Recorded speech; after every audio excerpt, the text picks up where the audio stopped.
welcome everybody. Hope everybody's having a nice week. I know second round of midterms coming up, so take a breath. I'm stressed out too. Mine are next week. So now to the floor, we're going to be Courtney Wing. She will go on our presentation. I will sit down. I like what you said, or at least what you All right. How's everyone doing? It's been a week, election week. What else? I don't know. I'm sure midterms coming up. Lots of activity. And I feel like we're winding down towards the holidays. So happy to be here with you. I have a few slides and I'll kind of jump into it. But if you guys have questions, I want it to be a dialogue. So if you, maybe I'll try to prompt you with some questions. If not, that's fine. We'll go through it and do questions at the end. But yeah. So I read a bit about you, just I guess a bio on online on the NewcastlePartners.com. So it seemed like it seemed like your role covers like a wide range of duties and projects that you would work on. So what is your favorite project or duty or position that you've done so far?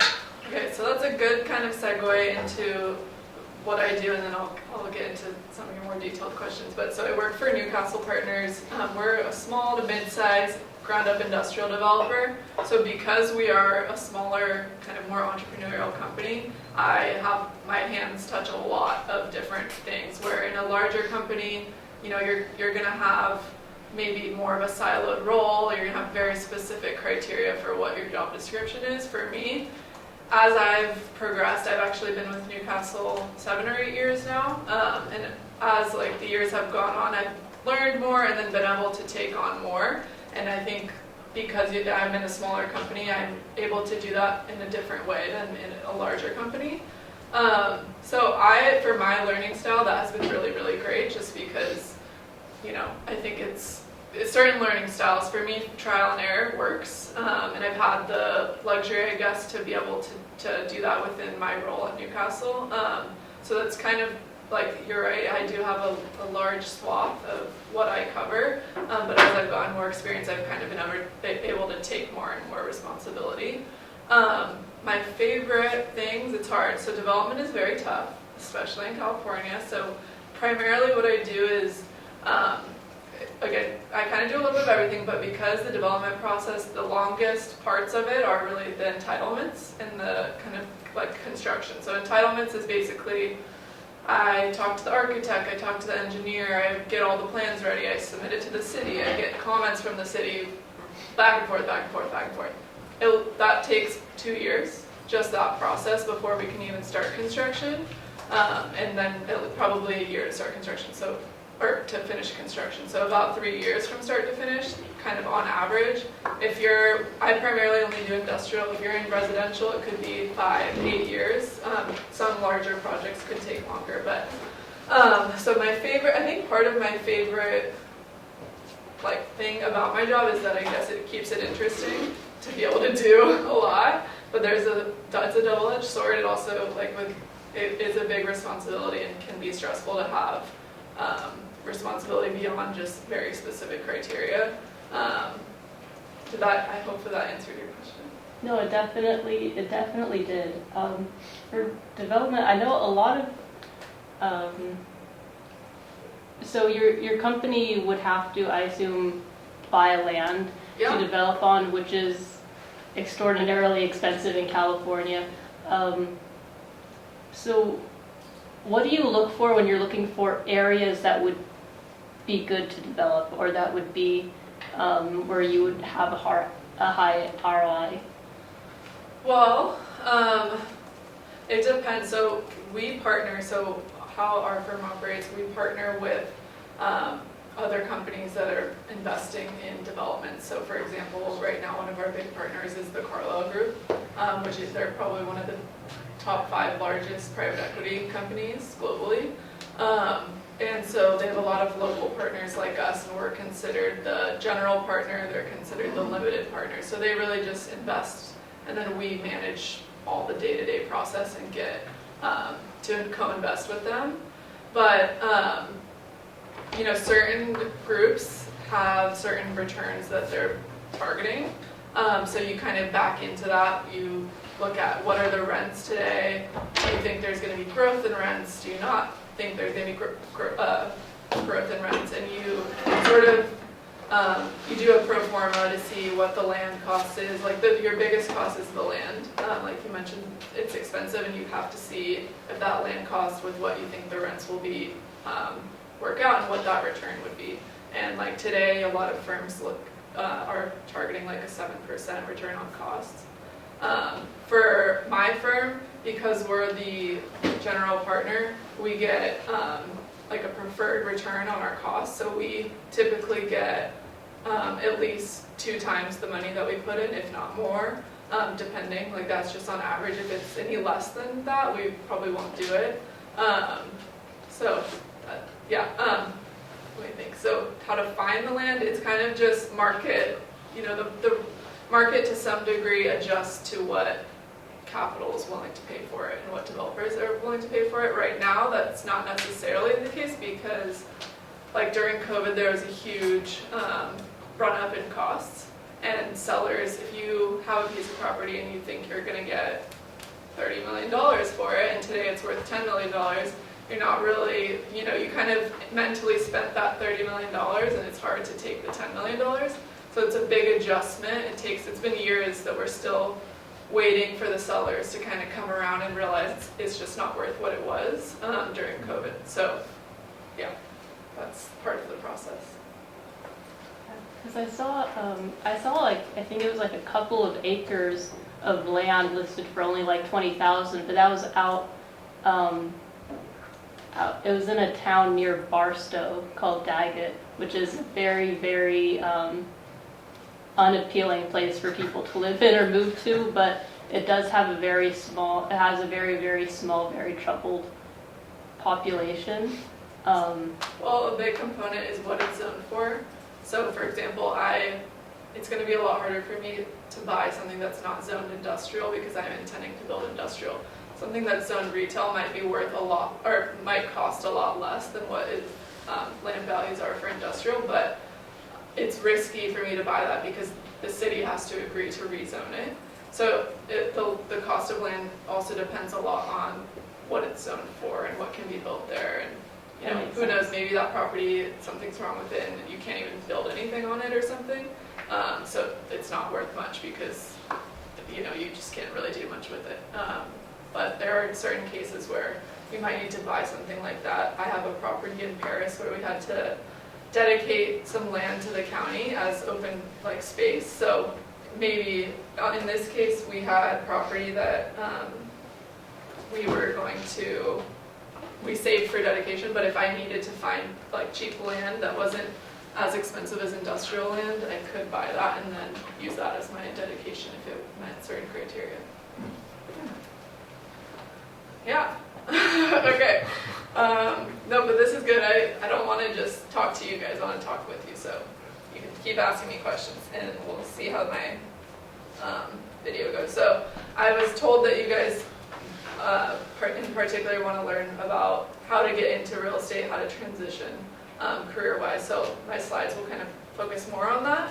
And then if there's questions, if you don't understand still what I do or any components of real estate that you want to talk about, I'm more than willing to try to answer as best as I can. So I just started with a list. I feel like when you're in college or starting your career, it's sometimes hard to understand how many different areas there are within real estate. Just in development, I work with probably everyone on this as well as a host of other disciplines. And every single one you can spend an entire career becoming an expert in. So my role as a developer, I will never be able to know everything an architect knows about their trade, know everything an engineer knows, know everything a lawyer knows, but I have to know just enough to manage because I manage all of these people, and in the process, really what we do as a developer is we find the land, we find the money, and then we hire all of these people to, and then kind of manage the process. Sometimes what I say is it's like a movie producer, which most people don't really understand what a movie producer does.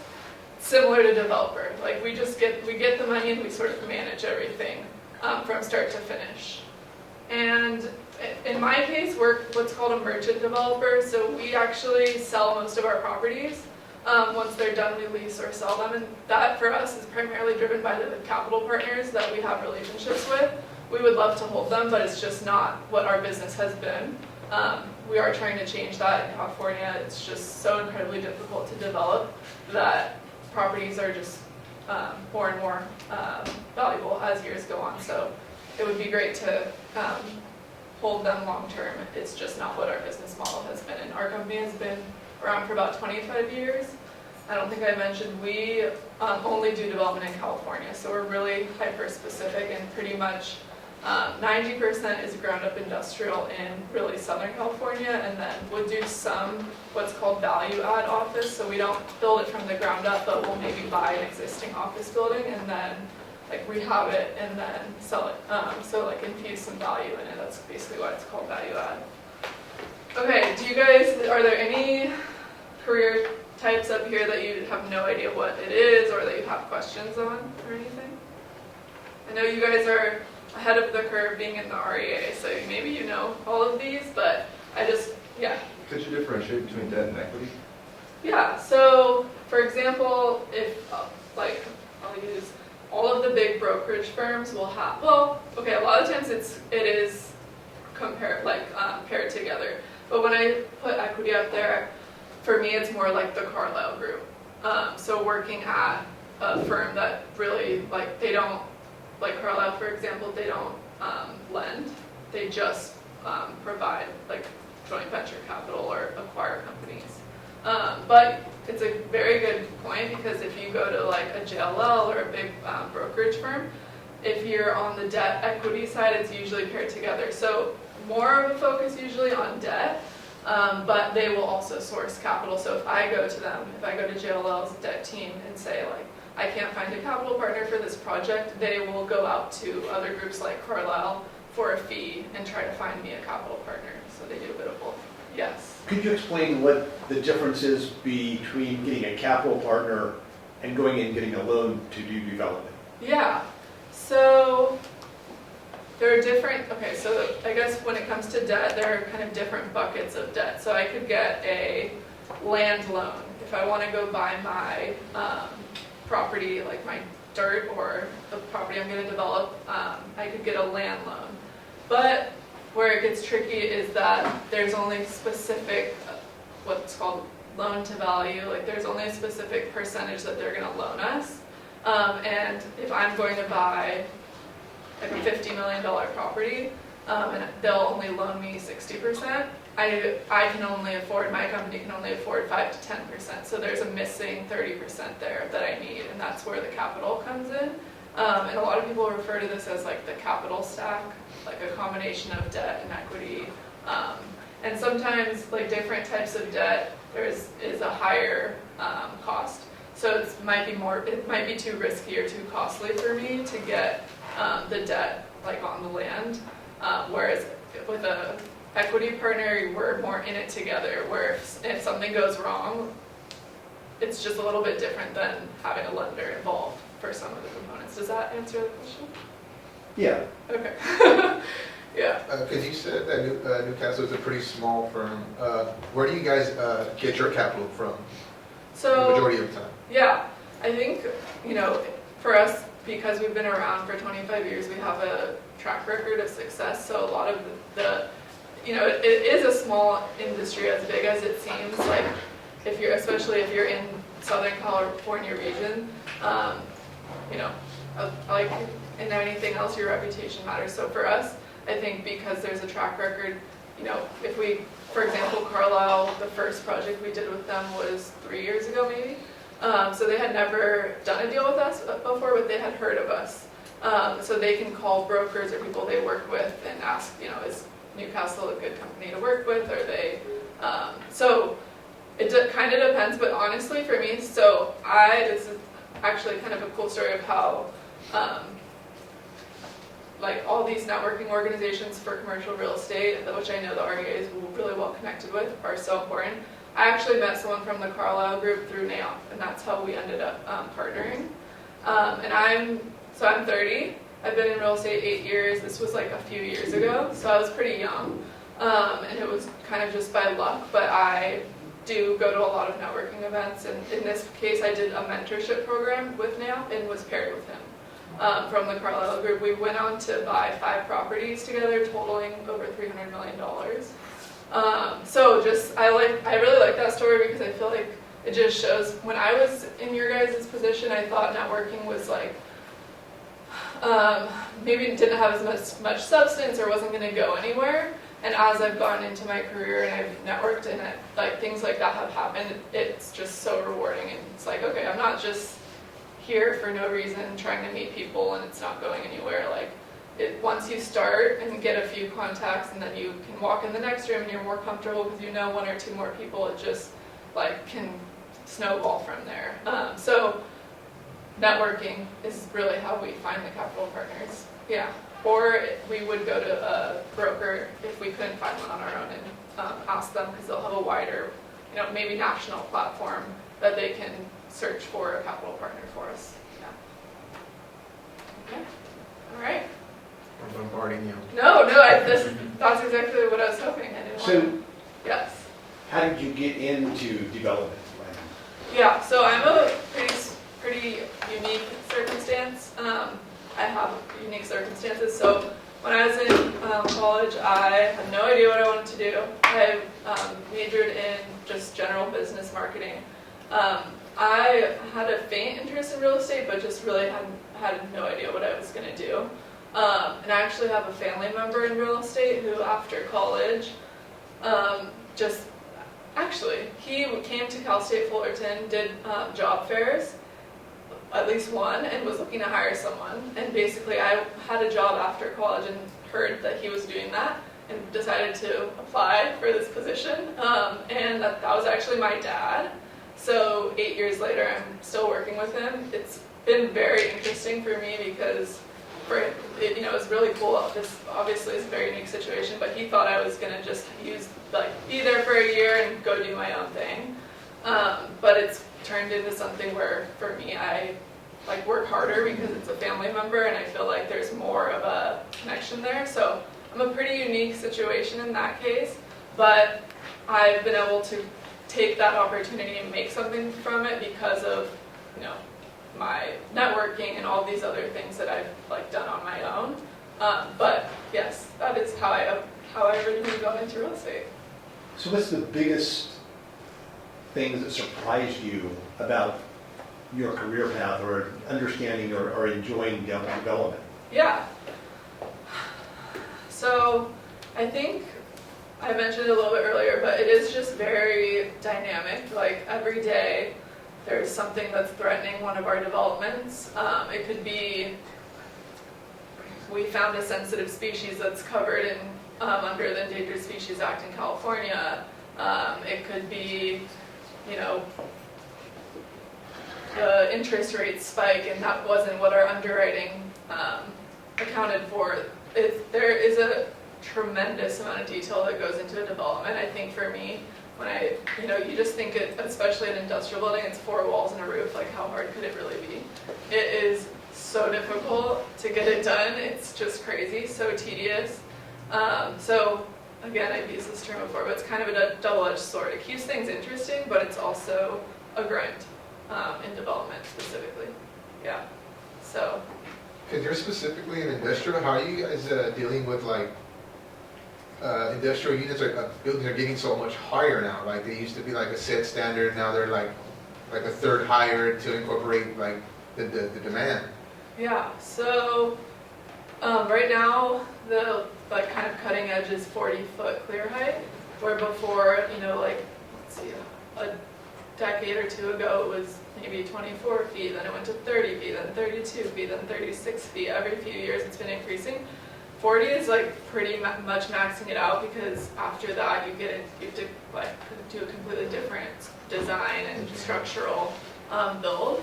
But it's just because for industrial, it's based on like the square footage of the area, not the cubic feet. So the taller it goes, the higher they can rack and store boxes, and technically they're not really paying more for it per se, because they're paying for the floor area, not the height. So that's part of why it's increased. And also to some degree, like automation and machinery that maybe they're able to, like tenants are able to utilize higher stacking than they used to be. Does that answer? So if you find a species that's threatened, how do you deal with that? Yeah, well, there's kind of a saying in development that it just either takes time or money, which is kind of fair. So for example, I have multiple projects where there are like endangered species or candidates for endangered species, so it's not listed yet, but you still have to treat it like it is. In this case, in Paris, California, not France, we found some species, and we were actually very lucky. We had a floodway through the property, which means that you can't develop on it anyway, and that's where the plants were found. So we are just dedicating it. We paid for the land, but we're dedicating it for free to the county. I have another situation with Joshua trees on a property in Hesperia, and actually when we bought that property, Joshua trees, they were just a candidate. They weren't actually listed yet, and this is probably getting into way more detail than you guys care to know, but technically they're still not listed, but they kind of have a little bit of special status. So in that case, there are companies that do mitigation banks, which is someone goes and buys a huge area of really great habitat where Joshua trees are, and I pay for however many acres I need to offset what I'm taking away from my property with. So then I'm kind of like swapping. So I take away my Joshua trees, but I pay for Joshua trees that will never be taken down in perpetuity for conservation. So there's a million different species, water rights, the list goes on and on and on of things that you have to deal with in the development process, and especially in California, there's not a lot of development properties where there's not something wrong with it, or all the easy sites were gone a long time ago, or even in what's considered infill, so somewhere that's like Fullerton. If you went to redevelop a property, there's probably going to be contamination, or recently in California, PFAS chemicals are recently now something that if you find. So whenever I go to buy a property, I have to do soils testing and see if there's any chemicals in it, because then I need to figure out how much it's going to cost me to remove the chemicals and all that. So you do that before you buy a property. It's just standard practice. But there's all types of things that you could find, and you have to figure out, first of all, can I even remove it? Or how much will it cost? Can I afford that in my budget for what I'm projecting? So, yeah. What is PFAS? The forever chemicals. Oh, yeah. Which I don't know a ton about, but just this year is now something that developers, if they find, have to remove from soil. Yeah. If for some reason you aren't able to remove the chemicals, are you just stuck with the property? You just lose out the money, or what would happen? So we probably would not move forward with purchasing the property, because we would typically know beforehand. Yeah. Okay, Greg has the good questions. So. Okay. Is anyone here in the major or minor program at Cal State Fullerton? Finance, real estate degree. Cool. Okay, I wasn't sure. I'm excited. So I also didn't mention I am on the board of the Center for Real Estate. This is, I think, my second year. I have had a lot of FaceTime with some members of the REA, like Knock. I used to be on the board of CREW, Orange County, and Knock was really involved with CREW. And then also Nathan Lefebvre interned for me, so he was the president a few years ago now, I believe.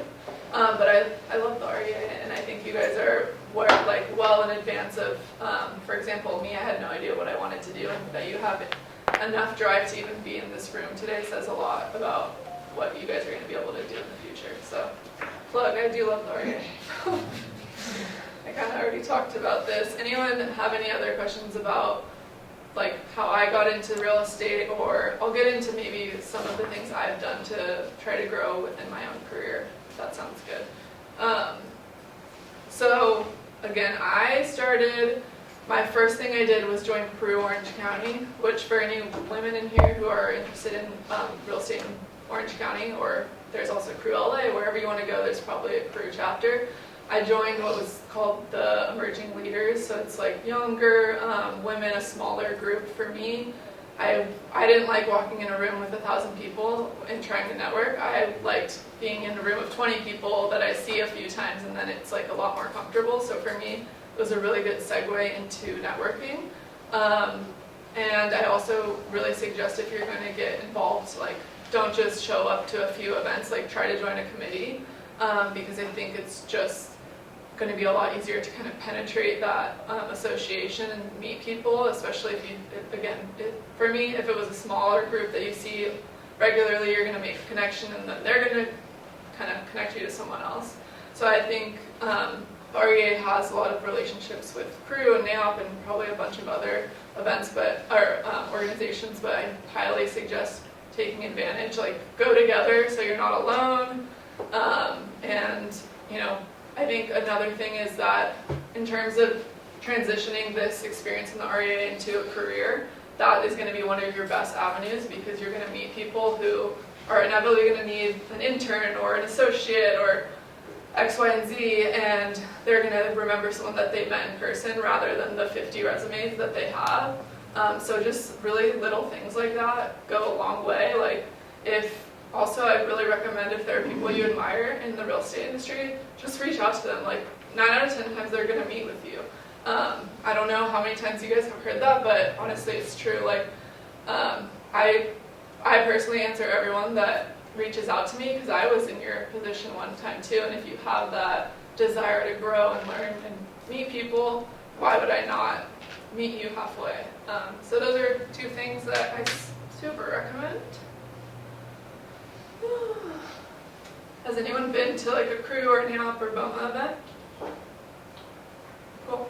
Which ones have you guys been to? Any that you remember? I was at Night of the Fights. Okay. in NIL. Yes, I was there as well. Yeah, same here. Yeah, it was great. Was it overwhelming, like with how many people were there, or fun? Sort of. The club takes us all to an ICSC event, and that was really large, so that was kind of my first exposure to like these giant events, but Yeah. I was shocked how many people were there. Okay, that is the biggest event for NAOP of the year. I think there's like 1,000 at least people there, but it's a good experience. Yeah. Did you meet anyone there, or? I don't have any names off the top of my head, but so I probably was like a little dazzled. At the No, time. it's Yeah. hard to meet someone at an event like that. I feel like, yeah, there's, like for me, I see people that I've seen people at that event that I worked with for years and never met in person. So it's just, there's just so many real estate people, but that 1,000 people is like the core of Orange County's real estate. So it's a good event to go to. Yeah, okay, let's see what else. So for me, there's not a lot of certifications per se compared to some other professions. I did get my broker's license, which I think is helpful. I still haven't used it yet. I just renewed it. I've had it for 4 years, so it's fine. But I think it's good to just try to get whatever certifications, whatever like career trajectory you choose. There inevitably will be some certifications and education. I think that's part of it, but also the education in terms of when you're in your job, your first job, or whatever job it is, first, second, third, etc. Like really, I don't know how relevant this is for you guys, but for example, if there's a company that's hybrid, like I recommend you go in person, because if no one else is in person, when someone's looking to promote an associate, they're going to look to the person they see in the office every day. And also just always be asking, like, what can I do? How can I help? That goes beyond just what's the obvious job description, because I think that's how you kind of take that responsibility on yourself and elevate yourself, and then all of a sudden you're doing the job of the person above you, and then it just makes sense to put you into that role. So I think keep that in mind. And then also, yeah, with education, like for me, I know today, I don't touch the finance side as much because I'm so involved with the entitlements and permitting and construction. So that's something that I'm actually gonna take some ad hoc courses or try to perform better in terms of, I don't have to, but it will help me be a more well-rounded real estate professional. And as I want to elevate, you do need to know a little bit of everything at a higher level. So as you get into your career, you'll realize what you maybe don't do as much on a day-to-day basis, so it's harder for you to pick up. And I definitely recommend try to educate yourself outside and just keep the growth mentality as much as you can. And mentors, I mentioned my mentor. I've had others as well. I've done everything I'm telling you guys to do. I've met really, really powerful people in passing, and then I email them and ask if they'll meet me one-on-one. If that goes well, I'll ask, will you mentor me quarterly? I just think, they can provide so much insight as well as other relationships and say, okay, Courtney, you should meet X, Y, and Z. Mentors are a huge, huge component, I think, as well. So definitely get mentors. Does anyone have a mentor yet, by any chance? You do? Where did you meet your mentor? The EIR program here. Okay. Cool. Awesome. Do you guys have a mentorship program within the REA? No? We have like Bob. Yeah, that's Bob's the mentor. Yeah. And would you explain what you mean by mentor? Yeah. And maybe different types of mentors that you had, and Yeah. just talk about that experience? Because I think a lot of these students have a weird idea of what mentoring is. Yeah. I feel like it kind of depends on the person, but it's relatively informal. Like, I've joined the formal process, like I had mentioned, I did a NAOP mentorship program, so that was a bit more structured. It was supposed to be a year, you meet every month with your mentor. But I've also done where I've met someone and I know they're really busy, but I really want to keep a relationship going with them, and I simply just ask, would you be open to mentoring me on a quarterly basis? And really what that means for me is just prepare questions that you can ask them and try to keep the conversation going and learn from them. It can be as short as 30 minutes. For me, I have mentors where 30 minutes once a quarter is generous for them to be giving me at that time. So I always try to prepare questions for what, basically what, to the level that they know me, what could I be doing? What do you recommend for me to get from where I am today to where I want to go? What kind of tools have you used to, for example, like map your 5-year career roadmap or things like that? So I feel like it doesn't have to be formal. It's really just a dialogue between someone that you admire and want to learn from, and just be prepared with questions so that you can get the most out of the time, and that you're not just kind of like sitting there wondering what you should ask them next. I recommend preparing a little bit. So this is great in that I've had some students say, I want a mentor, and then they met with somebody and they said, well, they didn't teach me anything. So how do you get positive results from a mentor? And I love the fact that you go with questions and any other suggestions that you can have to get positive results from a mentor relationship. I mean, I guess I think you do have to find someone where you relate in some regard, or the conversation flows, or there's a passion that goes both ways, that they want to mentor you and you want to be mentored by them. Maybe it doesn't always work out on your first try, but if you meet someone that you just think that their personality or their role or will gel well, but I do think you have to put a little bit of effort in to keep the conversation going as well. I'm doing the mentorship with BOMA right now. I have Hannah Harris. And like, we're just right now doing, like, she's reviewing my resume, she asked me if I want to do a walkthrough, so how would I nurture that relationship better? Like, just hearing it right now, I think, like, what could I do better to have her help me and me help her as well? Because Yeah. Well, I mean, I kind of would recommend if there are things that you know she's interested in, or you can research or like pay attention to projects she's working on. she's more on the asset manager side. Uh-huh. She's a portfolio operations, something like that. So, and I'm actually interested in something on that, along that line, more on property management, but step above property management. Yeah. So. I mean, sounds like if, definitely take advantage of a property walk with her and kind of just see what naturally would be next after that. Try to schedule your next one if you want to do another call with her. It's or coming up meeting. on the 20th, that's why I thought about it right now. I was like, Yeah. when's my next day? Yeah, so and then after that, follow up and say thank you for your time. Like, can we get another one on the schedule in a month, X months, however many? I feel like, part of it is just, it's going to be just personality, but also part of it is the effort and trying to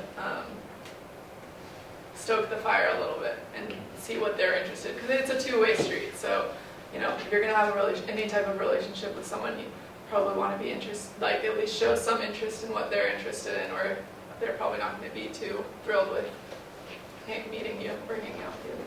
Can I contribute to like what you were asking? Uh-huh. So like, for example, my previous boss become my mentor. The way to maintain it is like, so let's say Bob is my mentor, right? He's an expert in real estate, but let's say he doesn't know how to use computer well, and I'm an IT guy. So I will help him with the IT stuff. I work in IT, so with that, it's like two-way street. That way you don't feel like, You're just taking. yeah. And I'm pretty sure like Bob might need help with something. Because we're all human, right? He has weaknesses too. So if you need help with something, Not then Bob. then I can fill it in. So it doesn't have to be like just one way. Like that's how you keep going, I think. Greg or Bob, do you guys have any other tips on mentor relationships? How to keep it going? Or how to keep a mentorship relationship going, or how to, kindle the fire of a mentorship relationship? Yeah, usually with the students, try and jump into their mind as to where they are, what their objectives are. And then we have a list of things to talk about and how we can achieve value for the student while they are a student here. And then say we have a meeting here in the fall, I encourage the students to call me back in the spring. Let's find out where we are in the process and walk all the way through until graduation, and then even after graduation, how to get to the top job, the CEO position as quickly as possible. So it's, and I pray it will be great, but just about our goal is to, each one of the people in the room here is to be a CEO of a company here in Orange County or wherever, have their own company or be retired at an early age. So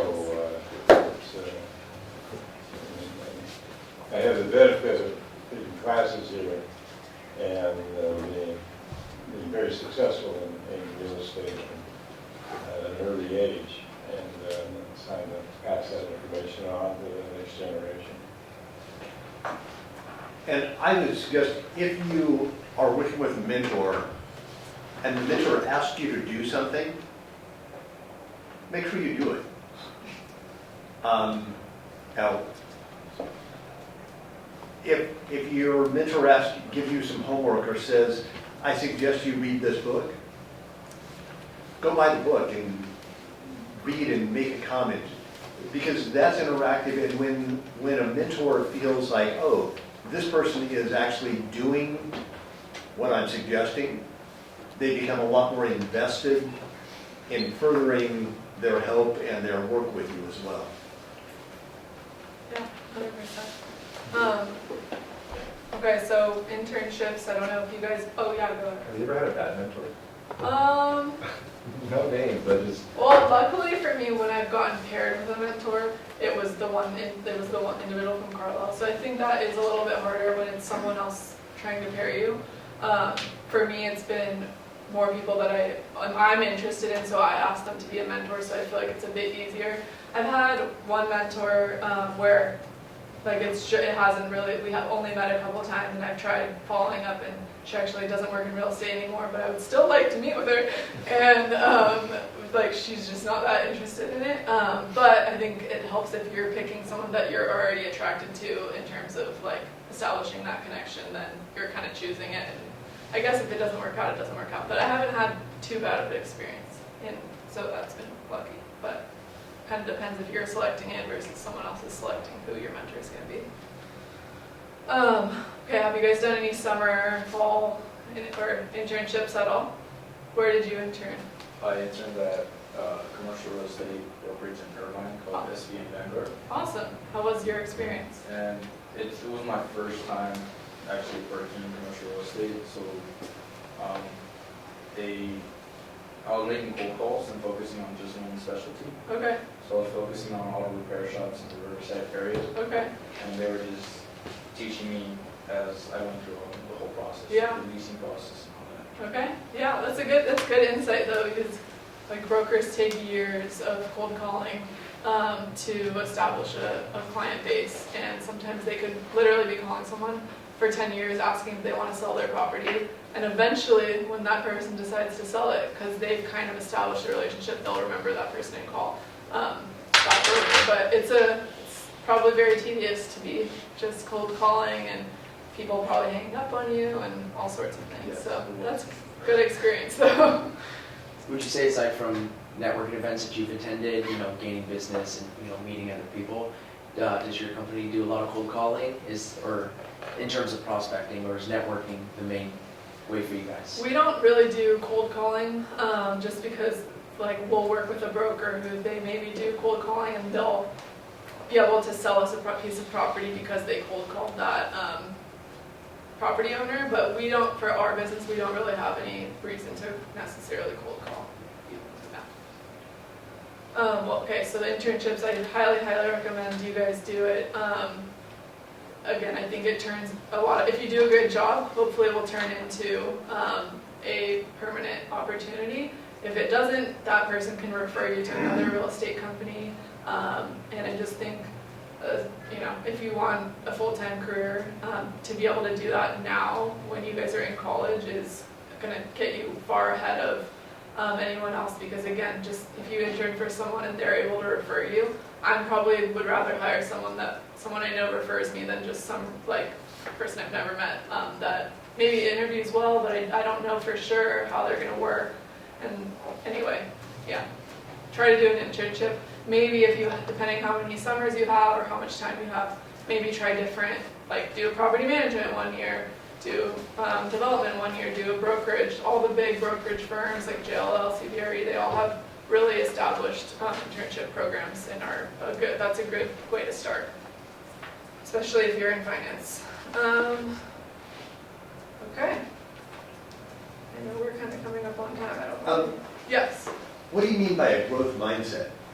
I just mean always be learning, always be asking questions, be curious, try to improve your knowledge. And again, I think the people who are in this room, you're here on your own terms. You're obviously curious and willing to and wanting to learn. So just keep that and try to grow in everything that you do in terms of, again, it can be networking, it can be education, it can be just within your job, learning from people above you at your firm, wherever you work. But I just mean I think that's how you take on more responsibility and sort of climb up the ladder per se, in a good way.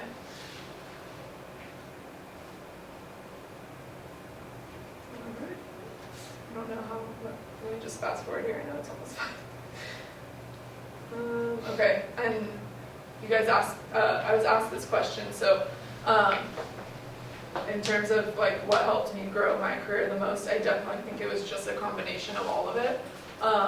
Networking is a huge part of it, but you also can't not have the skills within your own company or job and just network and think that's going to keep you sustained. It has to be a combination of it. Also education, again, that can be outside of your job, within your job, but I think just a combination of all of it works together to keep your, again, you growing and your career kind of elevating as best as you can.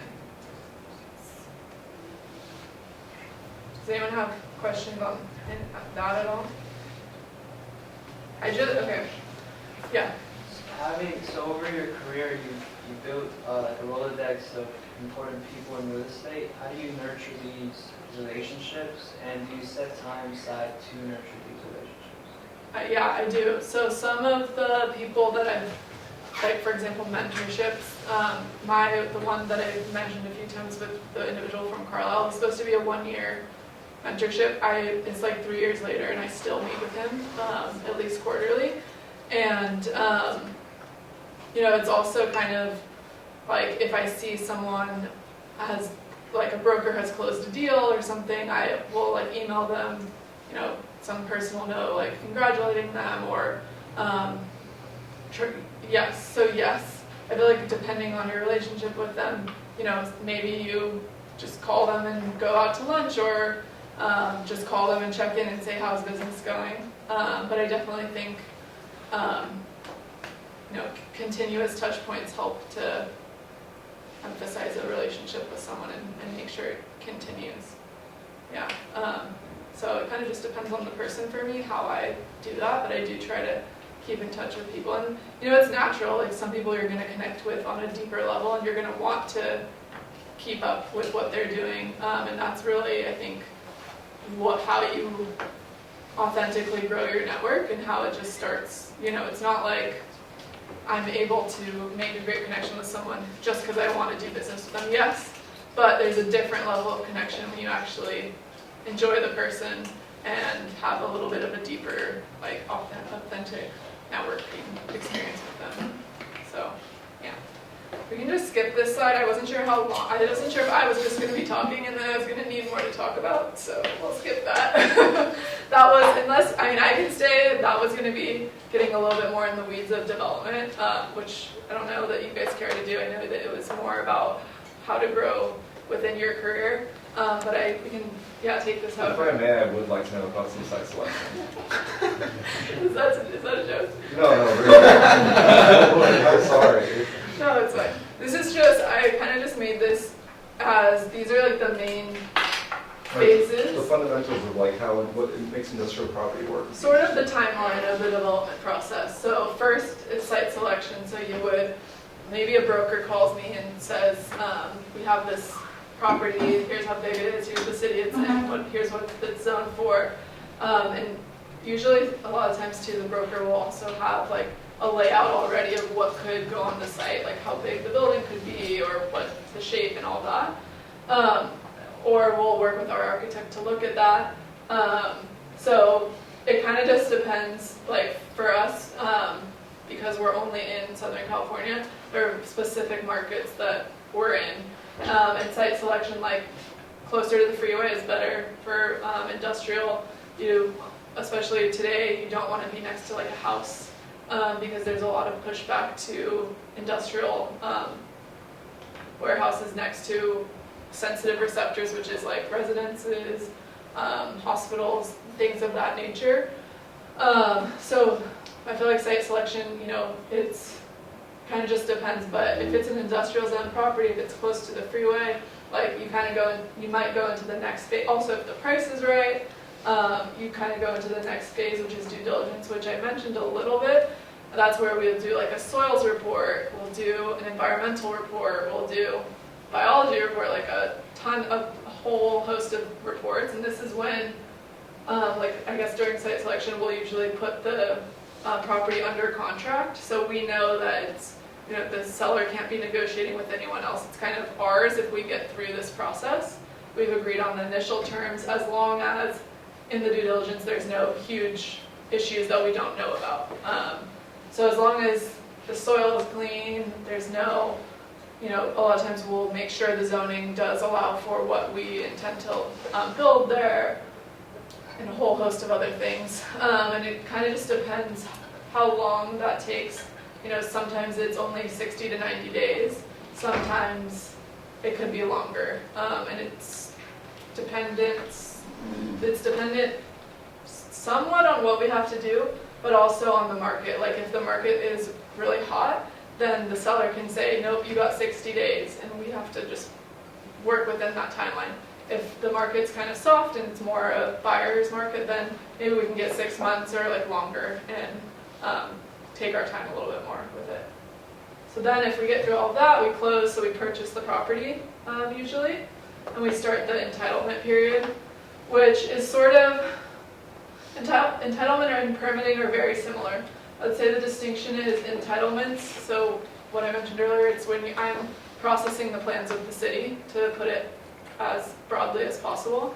So that includes architectural plans, civil plans, and we have to make sure that all complies with the city's codes, and we go back and forth with the city probably at least 4 times.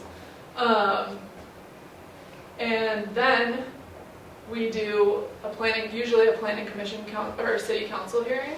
So that's when the city votes yes or no on our development moving forward. And what's interesting is by that point, we've usually been working on it for years. So it's just kind of a crazy process where we've already been working with the staff at the city for multiple years. I actually had a planning commission last night. So we've been working for 2.5 years. And if it's zoned for the use, it's pretty hard for the city to say no, but they can. And they also can kind of give any conditions that they feel like that they want to. So for example, my project last night, we are paying $7 million in development fees to the city. We have a whole host of other things like installing a traffic signal, a whole bunch of things that we really can't say no to. So even though they have to approve the project, they also can kind of make us do whatever they want. I would say within reason, but sometimes it's not within reason. So there's a lot of leverage, I guess, that the city has with us. So then it's approved. There's actually a appeal period where someone could challenge the project and say, and what I've really skipped over, which is another big part of the entitlement process, is what's called CEQA, the California Environmental Quality Act. So that's a whole other thing that I won't get into, but it's just part of the process of making sure we have to say, like, depending on how many trucks, like how much air quality pollution is that going to cause, is that acceptable or not acceptable, and all these things. So then it gets approved, and then we do the permitting, which is then you kind of do the whole thing over again, but more detailed plans that you actually construct on. So once those plans get approved, you don't have to go to city council or planning commission. But the staff approves those plans, then you start construction. And then you lease or sell the property. And then, like again, every single one of these, there are roles like brokers. You can spend an entire career becoming a broker. You could be an appraiser. You could be an environmental consultant where you specifically test soil for contaminants, or a biologist. You go and see if there's any special plant species. Entitlements, there are consultants also who specialize in entitlements. Construction, general contractors, all the sub-consultants under subcontractors, concrete, plumbing, there's literally 100. And then lease and sale again, like brokers mostly. So yeah, that was, yes. So you said at the beginning of your presentation that Newcastle like literally doubles their return. How do you double it? Because I know after you actually finish construction, you can get it appraised, and then you'll have that big lump sum of equity that you put into it. Is that where you take your? So yes, but for us specifically, because we're doing all this work for multiple years, our capital partner gives us a better return on our money that we invest than they have. So we are guaranteed, like depending on a variety of factors, how much we make. Like this is where the waterfall structure, if you guys have heard of that at all. Yes, okay, so that's a finance model, I guess, that shows how much we would make depending on how long it took, what our returns are. But there's different thresholds. So if we make, like it's a tiered structure of how much I'll make, or how much my company will make based on the total returns. But Carlisle could be making 20% on their money and I could be making 700%. So it's like our reward for creating the value and taking all the time to do Work this. your way through each. Yeah, What would you say is the hardest part about your job? the stress.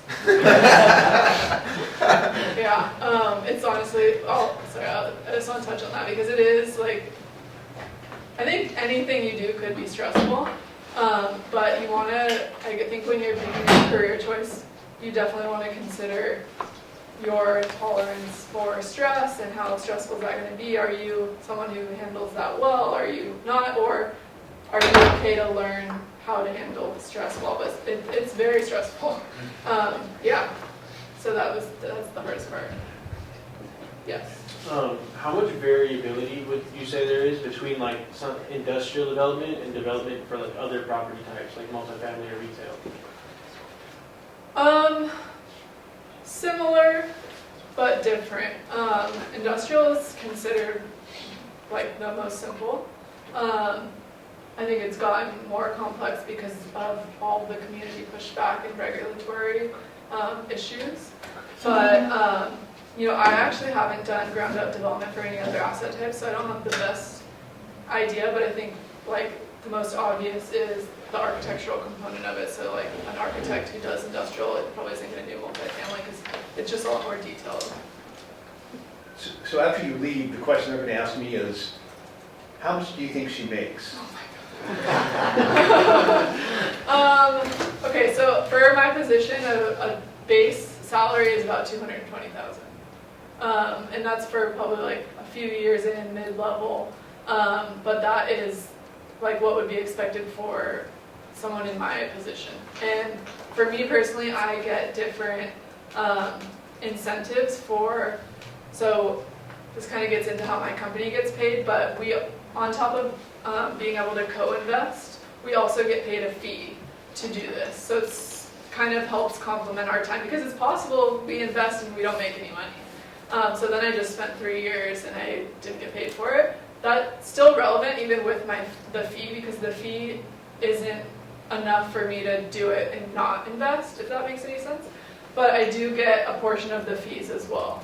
So if we have a lot of projects going on, my like incentives fluctuate depending on, like it's sort of an incentive. If I can do 7 projects at once, I get 20% of those fees versus 2 projects, then I get 20% of a smaller pie. But it's like 220 is about where the market would be for.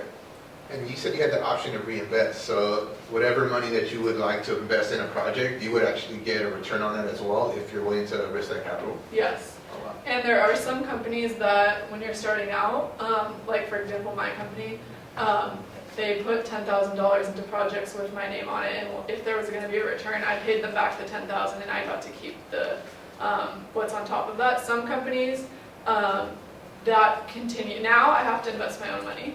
But there are companies that are similar to mine where as part of kind of your compensation package, they will invest for you. So it's kind of cool because then, you care a bit more about these projects and their success because it directly impacts your compensation. Yeah, so there's totally different structures for development, yeah. And since I know some of you have classes soon, let's give her a big round of applause. And